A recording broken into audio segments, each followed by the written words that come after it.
Привет, я Нолан. У меня есть цель создать игру до конца этого года в жанре survival horror. И для этой цели я не так давно начал рисовать, а поэтому игра будет у меня 2D визуалом. Соответственно, будем изучать данный жанр подобным визуалом. Поэтому давайте поговорим об игре War Thunder. Ладно, шучу. Мы будем говорить об игре Dead of Darkness.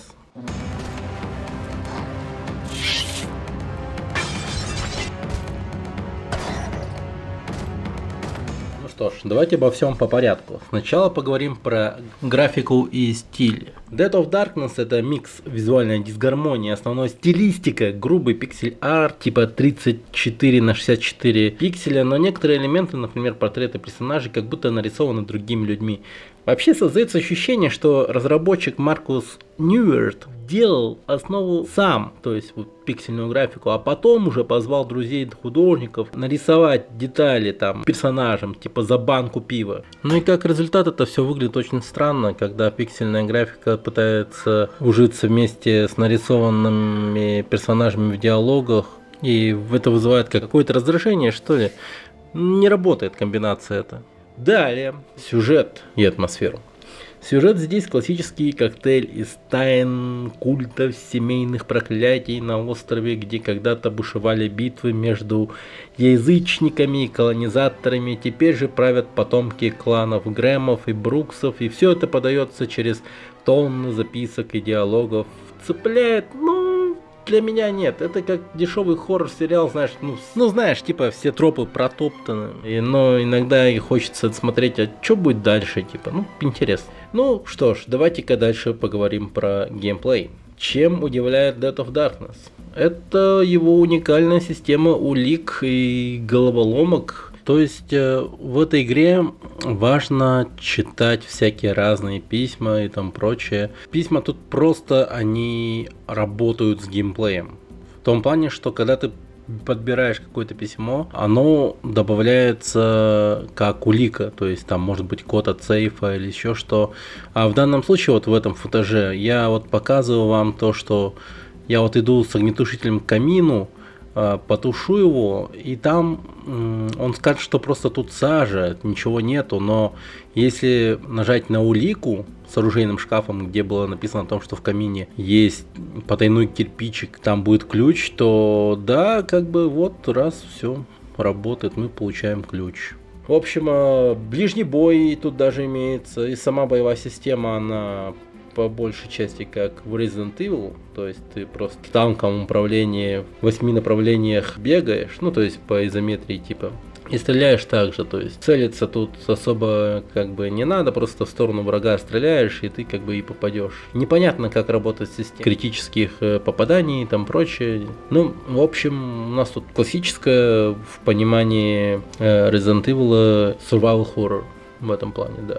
Итак, как бы минусы в том, что вот поначалу, реально надо потерпеть. Это и та игра, которая вот поначалу тебе кажется просто дешевым куском потребщины, но со временем ты поймешь, что все-таки это прям эталонный представитель своего жанра, настоящий survival horror с таким, как бы это сказать, крепким сюжетом для своего жанра, нормальный такой, в общем, да. В первые часы это, в общем, это тест на терпение, я вам так скажу. Диалоги, лор-листы, медленный темп и все в таком духе. Очень много персонажей, что очень сильно сбивает тебя с толку практически, это да. Но вот действительно, в отличие от того же, к примеру, Старфилда, эта игра все-таки раскрывается. В общем, что еще можно было бы добавить, да, почему я вообще не удалил ее через полчаса, так это то, что игру-то все-таки делал соло-разработчик, человек, который делал игру в одиночку. Маркус Ньюверт из Германии сделал эту игру практически в одиночку. Я понимаю, что такая даже вот игра, типа Кривая, да, это никакой подвиг, прям по-настоящему. Отличная игрушка. Удивляет также то, что в игре есть озвучка. То есть он пригласил все-таки не последних людей на озвучку. Там есть кое-какие такие актеры, которые были во всяких других проектах. Там некто был из Вархаммера 40 тысяч. Но некоторые персонажи вот ощущаются, как будто бы немного, ну, что-то там из нейросети, как будто бы есть. Но суть-то такая, то, что от соло-разработчика ты как бы ничего такого-то и не ждешь, а тут вот, блин, приятно, озвучка даже есть. Чё бы нет.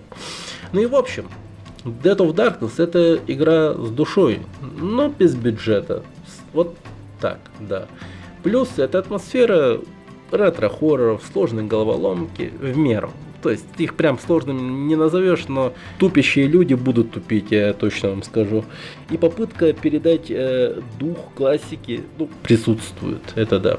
Минусы — это визуальный диссонанс. Затянутое начало, все-таки 3 хороших актера озвучки прям, ну, не спасают прям очень сильно игру, но все-таки там, ну, как-то так, местами так себе проседает. Но есть и хорошо. Ну и для кого же эта игра? Ну, даже не знаю. Для тех, кто ностальгирует по той эпохе, скорее всего, для людей, которые все-таки коснулись классическими играми и хотят еще.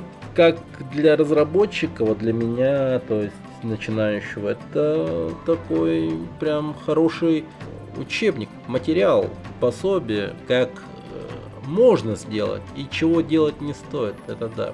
Если хотите увидеть, как я вообще вот дальше буду проходить данную кривую красоту, залетайте на стрим.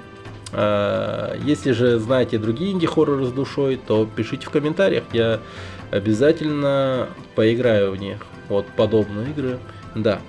В общем, стримлю я в понедельник, среду и пятницу. Запись сейчас ведется во вторник, и, возможно, завтра уже появится это видео в среду.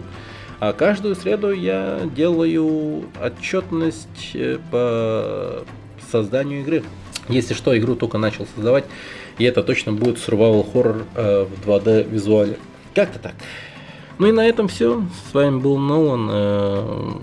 Если же вам будет интересно посидеть со мной на стриме, то переходите по ссылке в комментарии на Twitch. И также следите за данным YouTube каналом. Подписывайтесь, ставьте комментарии. Я их всегда читаю, потому что их мне пишут очень мало.